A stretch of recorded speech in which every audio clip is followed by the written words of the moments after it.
Okay, this is a tough topic. I don't really know if I'm going to be the best when it comes to talking about this because, again, it mostly involves the money, the CBA, the contracts, all that stuff, and I'm going to be honest, I've said this before, I'll say it again. That stuff's kind of boring.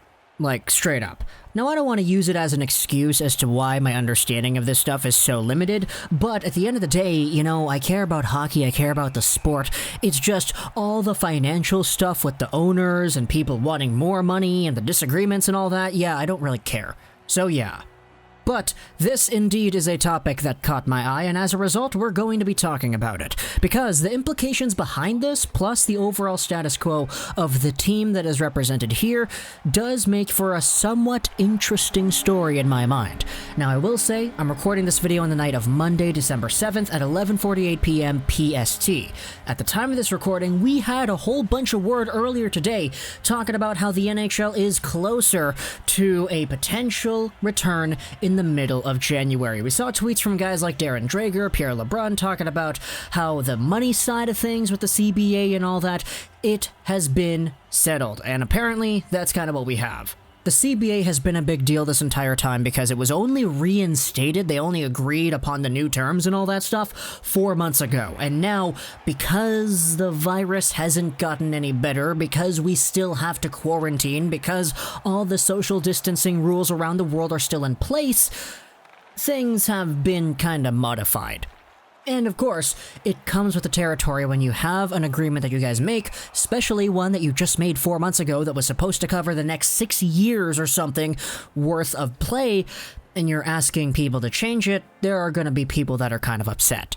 And one of the guys who's been upset is mentioned right here. Jeremy Jacobs, the Boston Bruins owner, he is reportedly livid with NHL Commissioner Gary Bettman himself. This article is on 985thesporthub.com. It's a very good read. I recommend you go check this one out and read it yourself. But this article goes over what exactly is said by Larry Brooks of the New York Post about how Jeremy Jacobs, the Boston Bruins owner, is really upset with Gary Bettman. And this article does a good job at explaining why that may be the case. The article opens up with the whole idea we've been speaking about before, a January 15th start day for the NHL. Is that the plan? Who knows? But it's what people are projecting over here. It goes over the CBA, it's the stuff that we talked about here before. It's supposed to cover the next 6 years, but it's only been instated for 4 months, and it's a source of great frustration for many people. Players, money, owners, etc. No fans, no money, all that stuff, more cuts. Kinda very bare bones kind of discussion over here. But the article then says that according to Larry Brooks on the New York Post, this current situation has left the Bruins owner Jeremy Jacobs livid with NHL Commissioner Gary Bettman and Deputy Commissioner Bill Daly. We've been told by two sources that club owners were largely uninformed about the spring and summer negotiations with the CBA, and they had little or no time to examine it before it was put to a vote. Now that the owners understand the ramifications of the deal, given the challenges of playing at least a largely spectator-free 2020-2021, there's a group of NHL owners who are absolutely livid at the commissioner and Deputy Bill Daly. We're told that Boston's Mr. Jacobs is among them. Brooks then writes that there are some NHL owners who do not want to play a 2021 season without the players agreeing to additional financial concessions. So, yeah, this was published on an article yesterday, but I believe it was posted a few hours, I guess, before the Darren Dreger, Pierre LeBrun tweets came out talking about how the CBA stuff is done. They don't want to discuss that anymore. It's already settled. But this indeed is a pretty big deal, I would say. Because Jeremy Jacobs, as much as Boston Bruins fans like to go against this guy, he certainly isn't one of the more beloved NHL owners amongst NHL fan bases, I would say. But even though that may be the case, Jeremy Jacobs is still one of the more influential NHL owners. He's the chairman on the NHL's Board of Governors, and they spoke about it here too. Last time he was pissed off with the league, there wasn't a season played. He's been a massive force behind the league's multiple work stoppages over the last 25 years. So even though he and a group of other NHL GMs may be upset that the conversations that they had when negotiating the CBA back in the spring and the summer may not have been the most displayed, I guess, to them, it's gotten to a point where Gary Bettman's like, yeah, no, we're not renegotiating the CBA. Sorry, man. Like, this has been instated. We're not gonna change it. We're gonna have to change other stuff because, hey, less money means more change. But, again, the CBA is not changing. And that's kind of why people are speculating, yeah, this is kind of why some people are really upset. And it's gotten to the point where some NHL owners, according to the article, don't want a 2021 season because the overall terms and all that stuff, with the players and the money and the revenue, yeah, it's definitely a big deal. And I don't want to talk about this as if it's not a big deal, but I'll say it again. I said it at the beginning. Yeah, this is boring. Like, are you asleep right now? Who out here is actually interested in what exactly we're talking about here? Talking about escrows and billionaires getting richer, millionaires getting pay cuts, and the NHL negotiating all this financial talk. Talking about more money in their statements than any of us are ever going to see in our day-to-day lives. How important is this to you?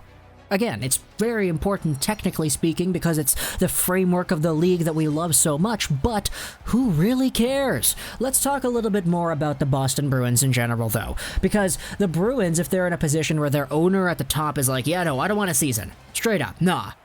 There could be some reason to believe that maybe, just maybe, this could be a somewhat of a best-case scenario, I guess you could say, for a Boston Bruins team that a lot of people are expecting to come back and actually, you know, be competitive once again. Because this is a team that lost out on Torrey Krug, they lost out on Zdeno Chara, or at least it looks like they're going to lose out on Zdeno Chara.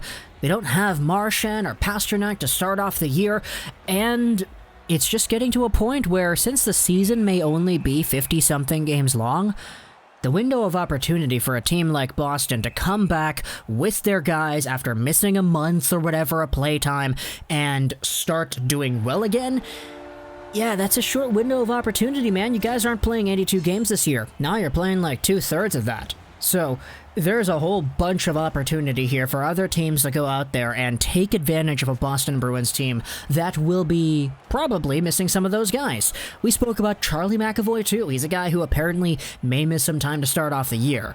So for Boston, things definitely don't look as bright and cheerful as they did 2 years ago when they made the Stanley Cup Finals. And I'm going to say 2 years ago because, hey, we're talking about the 2021 season, right?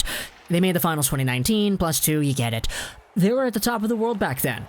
Stanley Cup finalists 1 year, President's Trophy winners the next year, and now they lost out on their captain, or at least it looks like they're going to. They may start out the season without some of their best players, and their owner apparently is upset. He's furious to the point that he doesn't want an NHL 2021 season in general. Oh boy, this Boston team, man, they might be in trouble. We said it in the last video, they might be in trouble. Oh man, I think they might be in trouble even more now. So, who knows what exactly is going to go on here? I hope by the time this video is uploaded at 12 p.m. PST on December 8th, there's already a confirmation from everybody that the NHL is going to start. If there isn't, then I hope we're a lot closer than we were yesterday on the 7th, because I just don't want there to be another situation where you have another lockout, man. Another stoppage of play and all that. There have been so many people saying that they're confident the NHL will start, but hey, when Jeremy Jacobs, one of the richer guys and the chairman of the NHL Board of Governors, comes on and he says that he doesn't want it because he's angry at Bettman and Daly, yeah, there certainly is some room for concern. But at the end of the day, you know, I'm not in control of anything, so maybe getting upset or maybe anxious about it doesn't really fit the forte on what's appropriate to do in this situation. So, talk to me in the comments what you think about this Boston Bruins stuff. I said it's boring, I still think it's boring,